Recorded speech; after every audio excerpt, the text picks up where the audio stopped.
They have dry ribs, absolutely. Do you like dry ribs bone in or bone out? Bone in. Bone in, yeah. If I have a choice. Okay. Yeah. Yeah. You know where you used to have the best dry ribs when I started doing this thing? Go ahead. We talked about this. Best dry ribs in Saskatchewan. It was Dosu Walk in Pilot Butte.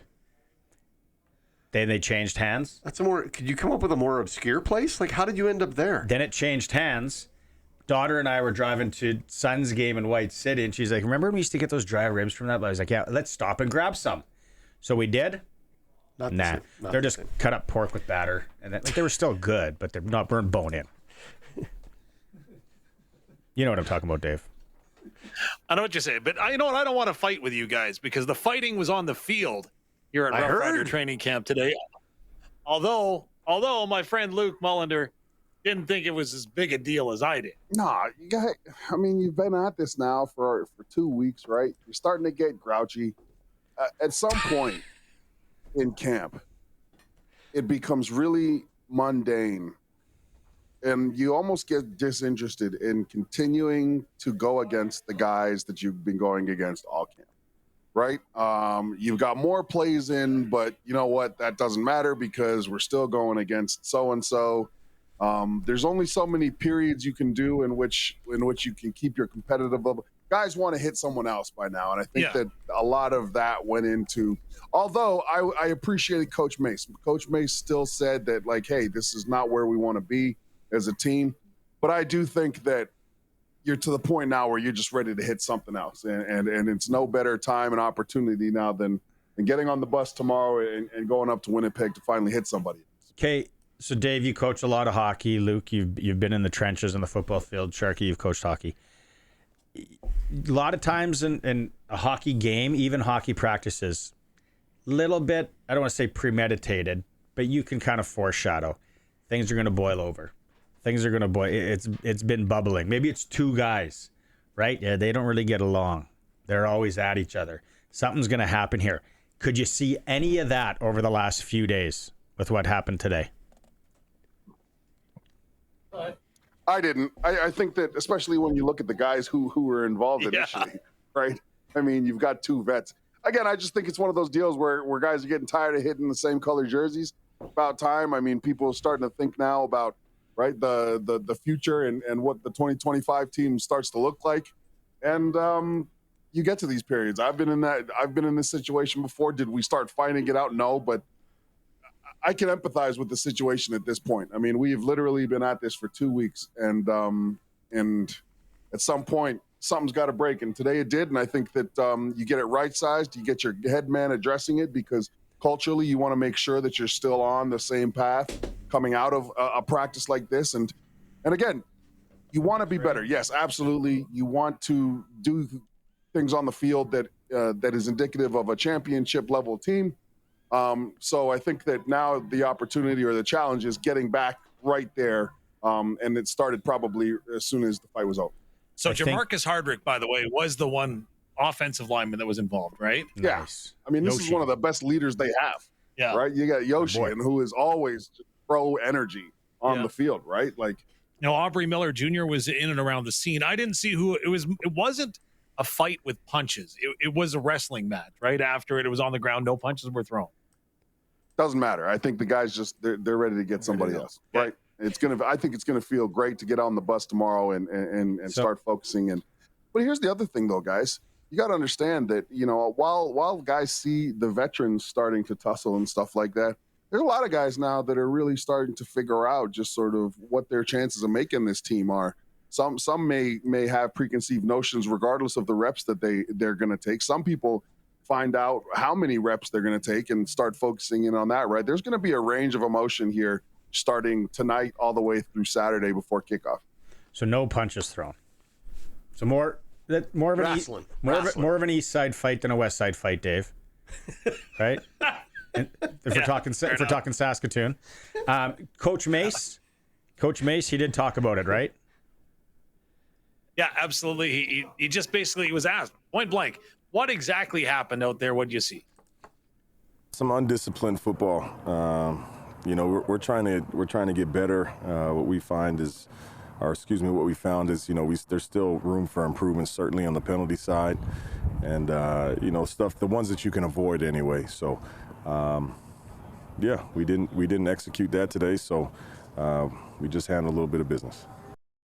And then, so handling that business was, stopping practice, right, guys? So practice has stopped. Everybody to the sideline. Coach Mace let the entire team know how he felt about the situation, and then he had them do wind sprints. So again, it was to the numbers back, hash back, numbers back, far sideline back, and they did that twice. So you can imagine there were some people that were upset, and Coach Mace figured that a line was crossed. You know what? Yeah, that was the issue. I don't mind the physicality. I don't mind to compete. We encourage that kind of stuff.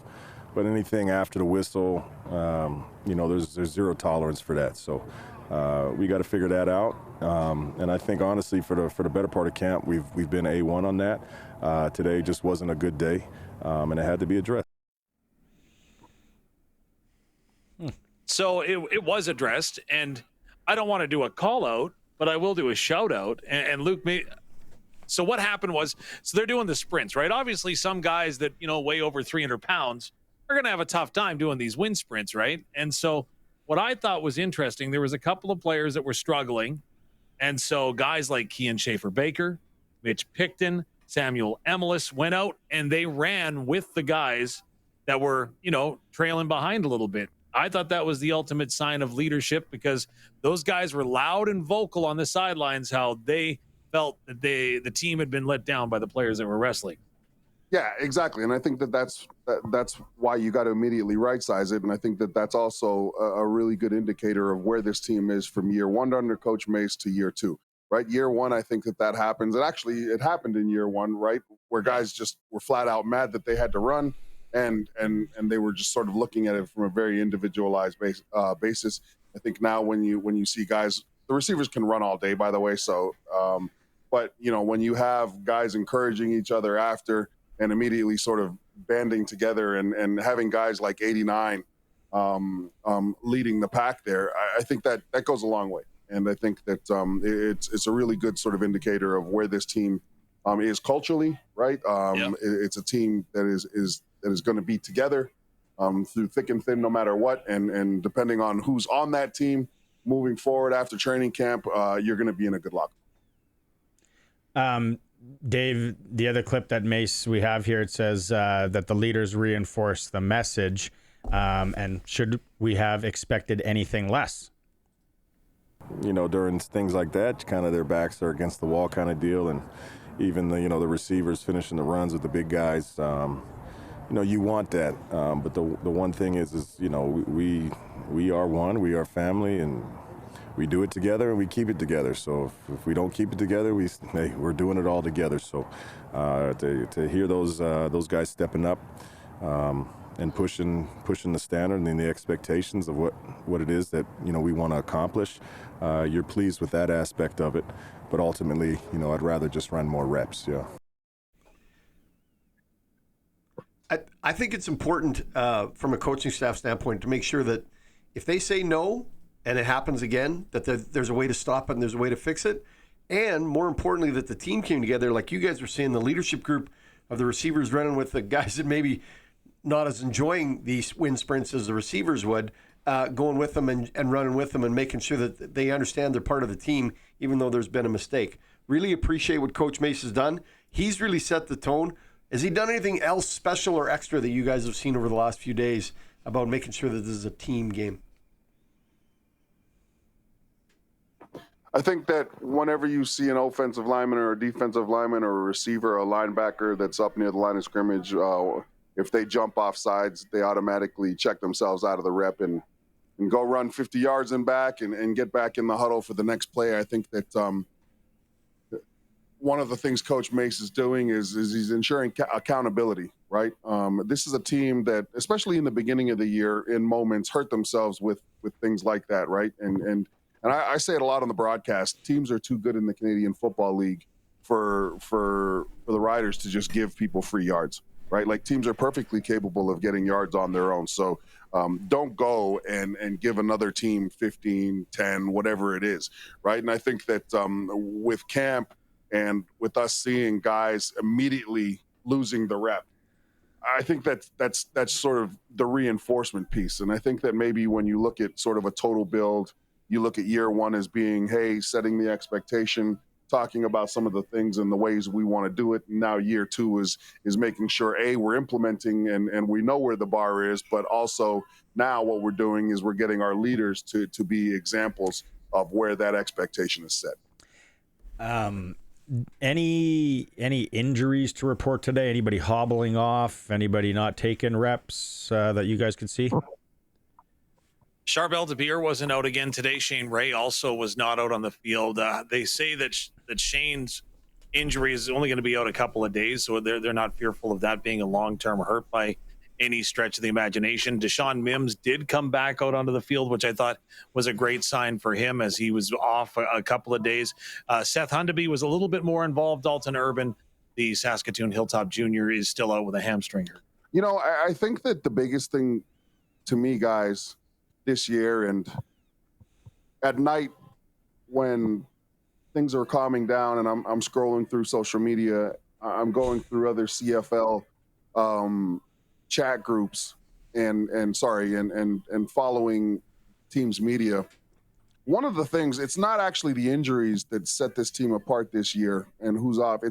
For me, I'm actually really impressed and really, it's a really positive thing to see that there hasn't been any vet days this year. Yeah. I remember like sitting up in the media room, 2-3 years ago, being absolutely incensed knowing that there are guys that were being allowed to just take a vet day. Right. So for people listening, Luke, a vet, that's a day off. Yeah, a vet day is a day off, right? You're starting to feel the aches and pains and the grind of training camp, and your vets are told by the coach, hey, you know what, let's take a day.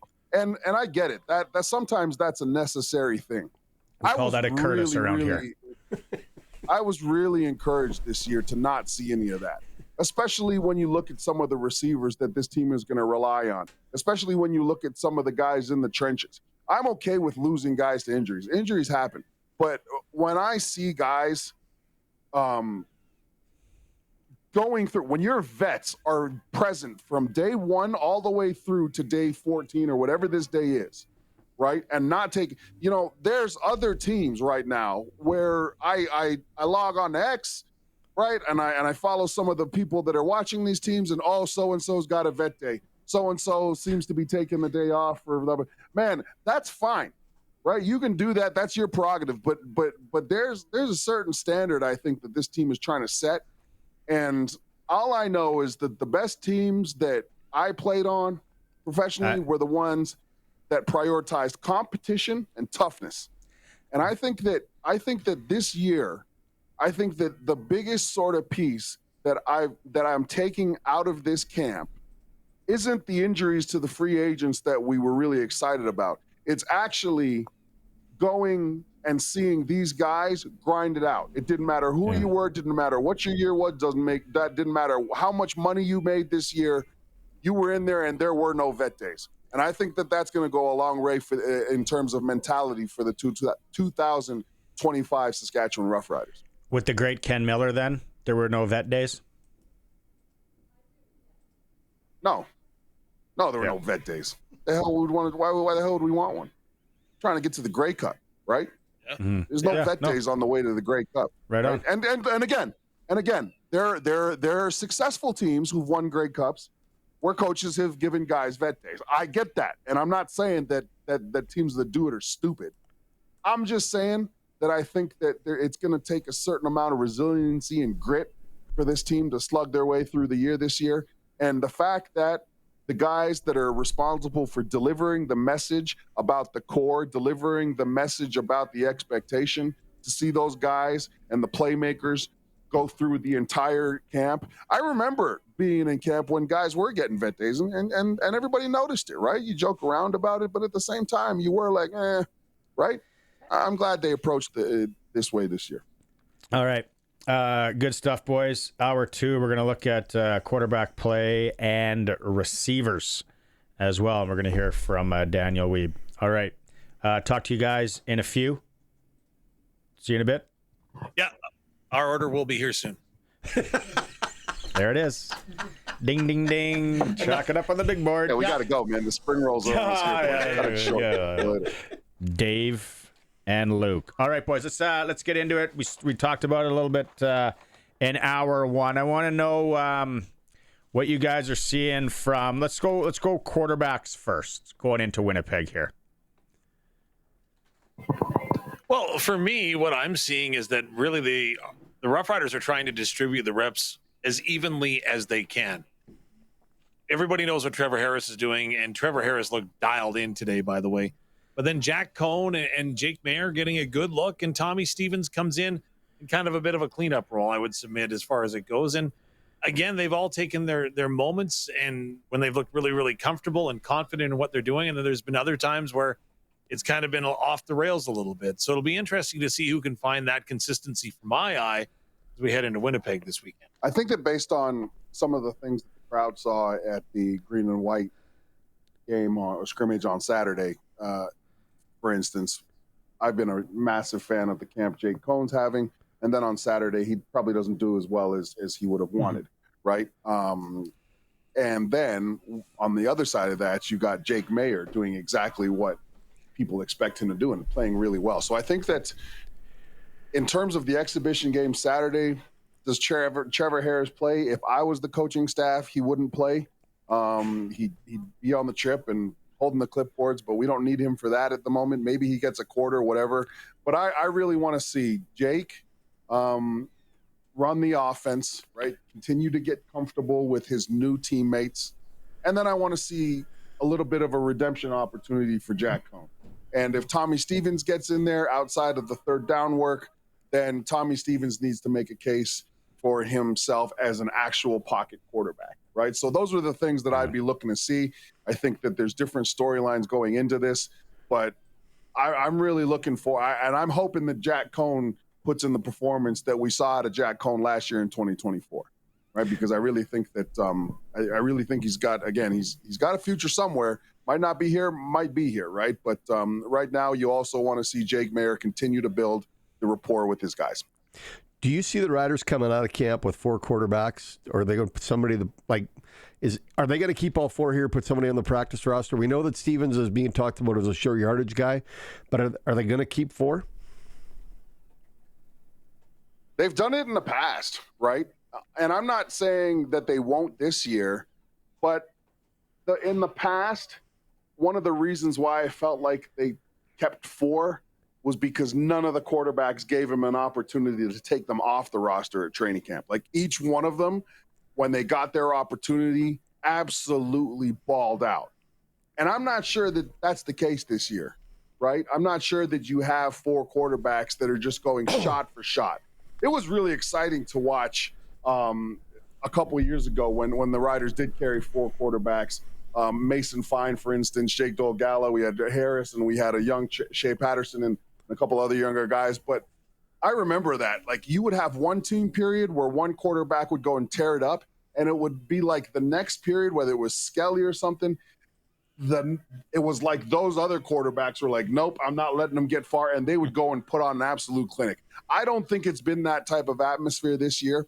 I do think that, again, with the year 2 under Corey Mace, I think that you weren't in a setting where the quarterbacks were expected to go shot for shot for each other and figure out the depth chart that way.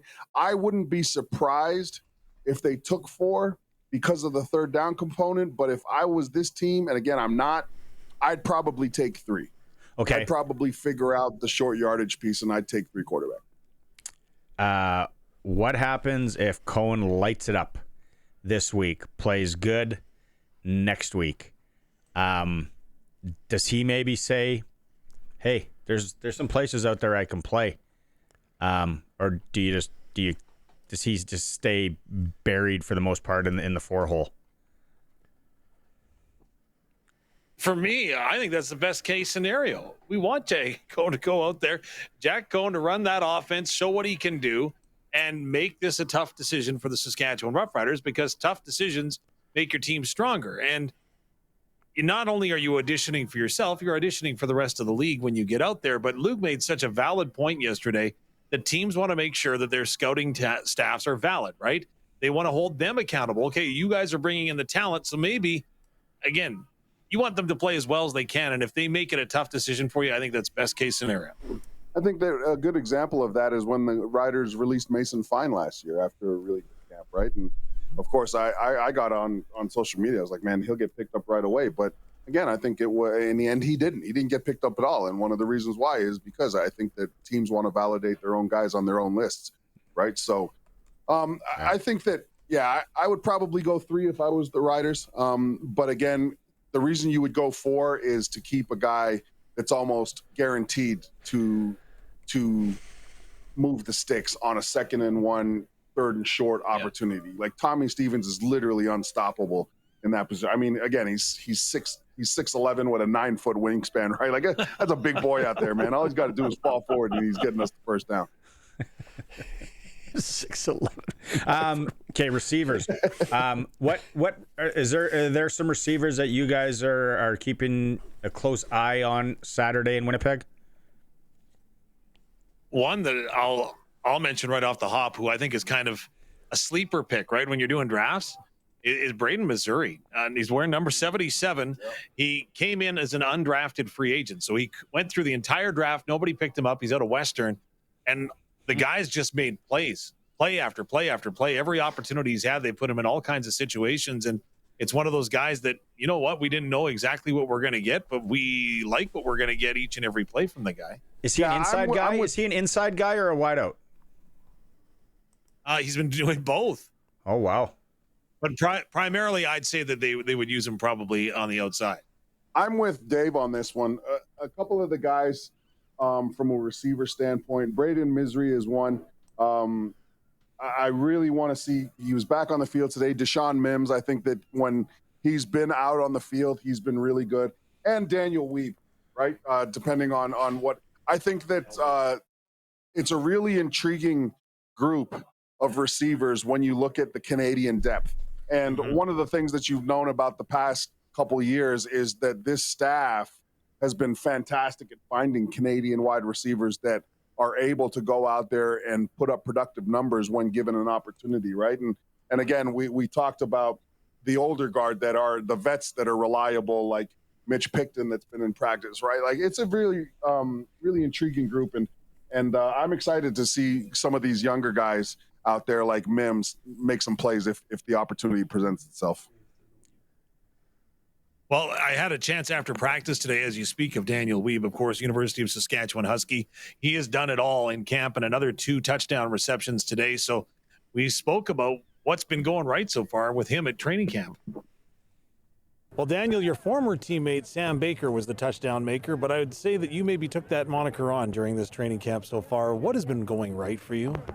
You know, just trying to come out here and work hard every day, and really just trying not to focus too much on the outcome, and just really putting good effort in every single rep, every meeting, and yeah, whatever comes of that, it's meant to come of that. So yeah, just kind of that's the mindset. Your coaches quite often say that no moment has been too big for you in this camp. I go back to day 1 of rookie camp, and I see Trevor Harris throw a ball to you over the middle and you catch it. Did you ever have that moment of realization that Trevor Harris just threw me a ball and I caught it? Yeah, it's kind of crazy. You know, it's crazy being out here, and like I said at the start, it was super surreal to be out here. It's nice to kind of start to adjust and start to feel that a little bit more comfortable in the environment. And yeah, you know, it's been going good. Just keep working hard every day. At the University of Saskatchewan, Dwayne Dimitrition worked a lot with you to get you ready for an opportunity like this. How much has that helped? Yeah, I mean, Coach Dim has been huge in the process of my development, and I'm super grateful for everyone at the Huskies. And yeah, I've learned so much of the Huskies, and it's prepared me really well for this camp, and I couldn't be more grateful for those guys back there. You can't coach height, but you've done it with your feet. How important has that been, and how do you feel it's gone in showing what you can do? Yeah, you know, I can't control my height. I can only control my effort. I think that's what I can control, and at the end of the day, just go out there, do my best, and that's really been what I've been trying to do every single day, and yeah, whatever comes of that, it's meant to come. During the interview process of the Combine, Jeremy O'Day has talked a lot about how you answered the question about your height by saying, well, really, there's a guy by the name of Weston Dressler who did all right. How did that come to your mind, and what was your thought process?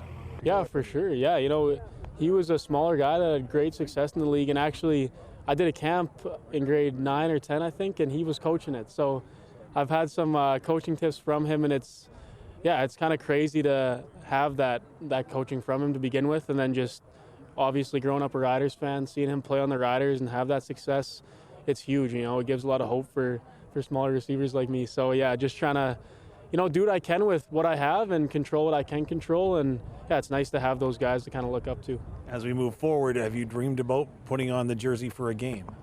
Absolutely. It's been a lifelong goal of mine to play pro football, and yeah, just taking it day by day in the moment. So what do you need to do then to make that happen? I think just keep putting in the work. I just keep working hard every day, making sure I'm taking care of my body, taking care of the playbook, being a good teammate, and I think that's what I got to do to start for sure. Yeah, it's a great story, isn't it? Isn't it, Dave? Like, Dave, you know him well. You guys didn't ask me, but I'll throw it out. I'm curious to see how he looks. And Mims. Yeah, 8th round pick out of Rosetown, right? Like, again, moves to Saskatoon and then just continues to progress through the high school ranks. So yeah, I'm with you. Well, they're going to get a chance to play fast as well. You got to remember, guys, that all of the plays that they've put into this point, it's going to get pared down to about 20% of those plays, right? And the reason why is, again, we talked about this yesterday, coaches want to be able to evaluate these guys at their best. So so the playbook that these young guys get, Weed, and a couple of the other guys, Mims, Deshaun Mims, Misri, Neil, Robustelli, Neiled. I think that, when you look at the play sheet, they're gonna know exactly where they need to be when they're supposed to be there, and that's going to give them the confidence to play fast and get the best evaluation. So it's going to be good to see. Okay, boys, we'll catch you after Glenn Suter, about 20 after the hour for the last one of the day. Please do it. I want to see food on that table. Yeah. We want to see food on that table. You guys missed it. You guys missed it, man. We had the chicken nachos. They were on the other table. Are those chairs really in that room, or are they special just for you? Oh, they're here all the time. Oh, they're here. Yeah. It's the Rider room.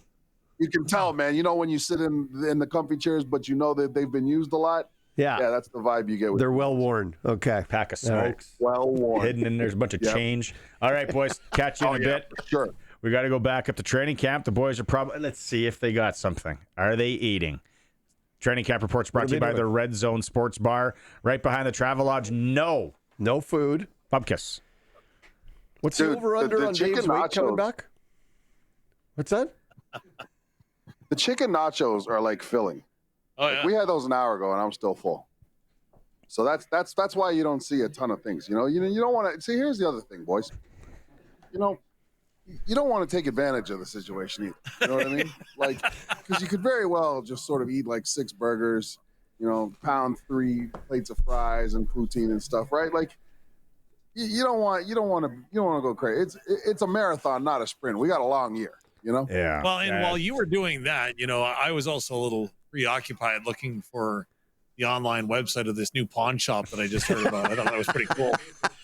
Well, what are you hawking? Yeah, what do you need? What can we give you a price on?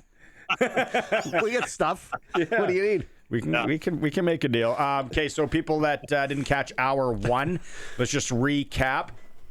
David, Corey Mace stops training camp, stops practice today. Yeah, he did. There was I wouldn't say it was a fight. It was a wrestling match.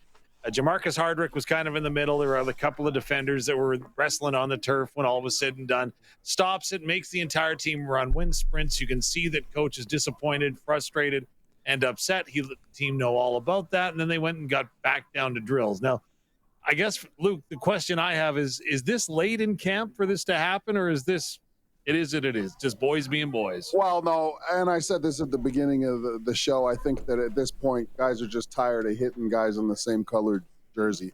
It doesn't matter how exciting the newest place installation is. You're still going to come out and you're going to run it against the guys that you've been running against for 14 straight days. We got to keep in mind, too, guys, that there's another full week of camp coming up after this exhibition game on Saturday, right? So I think that it's just we're to the point now where guys are chomping at the bit to do anything other than hit the guy in front of them. So emotions and energy is probably a little bit higher. I think that one of the reasons why May stopped practice too is because it wasn't to the point where he wanted it at any point. It wasn't just sort of that incident. I think that he also wasn't pleased with sort of the practice play or the execution in practice before the scuffle happened. So again, the positive side is he put a stop to it, reset the expectations. You saw some vets sort of, getting the guys refocused in on at least trying to finish in somewhat of a good manner. And I think there's going to be a ton of sort of anxiety about the upcoming exhibition game, but at the same time too, for the competitors, they're probably just really excited to hit something other than their own guys. We haven't seen a roster or a list of players who's going to dress for this game in Winnipeg yet, have we? Have I missed that? No, it'll come out tomorrow for sure is when we're anticipating it. And again, you can kind of see some guys that probably are going to factor in on that roster. And the question that was kind of asked today was, is this a do or die weekend for anyone? And I would say that there's probably some guys that are sitting on the bubble that may have that bubble burst this weekend. It's always a do or die situation, unfortunately, right? Even if you're a core guy, you're always at the mercy of someone else outperforming you. We talked about it yesterday. There's always somebody that's younger and cheaper than you are behind you. So you got to go out there and you got to execute. There'll be some guys who don't get the opportunity to play because they're a big piece of the larger picture. Like, for instance, Trevor Harris, doubt we see him at all. And if we do, it might be for just a series or two. But for the rest of these guys, it's time to go out there and compete and lock down that spot that you think is yours. Maureen on the Prairie Land Rental text line. Should I be worried about the Riders' offensive line? I think that the one piece that you know about the offensive line, and more importantly, the staff, is that this was a staff that went through an exceptional circumstance last year. I always talked about it last year. Offensive lines are built to survive one or two catastrophic injuries. One for sure, maybe two. Last year, they had about 5 of those catastrophic injury situations put in front of them. And this was still a coaching staff that managed to assemble a group of guys that were unfamiliar and put on a decent performance come game day. So I actually am not concerned about the offensive line. It sucks because I was really excited about the 2 free agent acquisitions that we got that are the guys that are hurt, right? I mean, you're looking at 2 potential all-stars there. That sucks. But I have faith in this team that you can put together a group. And fortunately, right, Sharky, the best part about this is that you're being put in this on the front end of the season. You're not being put in it in the back end of the season where a long-term injury causes you to throw together a new line and force communication amongst guys who are unfamiliar with themselves in the most important time of the year. We're leaving for Winnipeg tomorrow, obviously. Getting there. Do they go back to Saskatoon afterwards, or do we come back to Regina? We'll come back to Saskatoon afterwards, but then everybody's packing up and heading to Regina on Sunday for the first workouts on Monday. Nice. Dropping me an energy drink and I'm getting on the road. Put on a playlist. I'm back Saturday night. Hey, the nachos have been great. The cheeseburgers are great here. But he gone as soon as that time to get back in your kitchen is what you're saying. What? Your kitchen. Oh, well, man, I can't wait. Hey, I got that smoker waiting on me, right? Of course. Yeah, allegedly. Don't worry. The invite's coming, fellas. The invite's coming. Don't worry. The big question is, what playlist are you going to go with?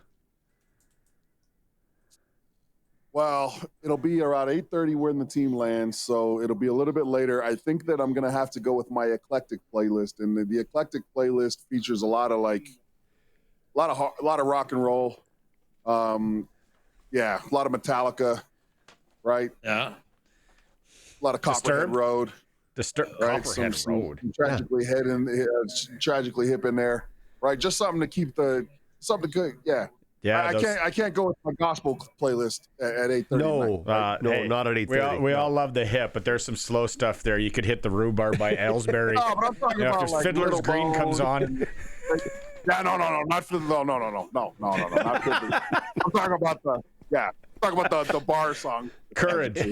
Yeah, there we go. Yeah. What's that? Wait, you mentioned he was in the scuffle, but Jamarcus Hardrick, like, what does he look like post injury here?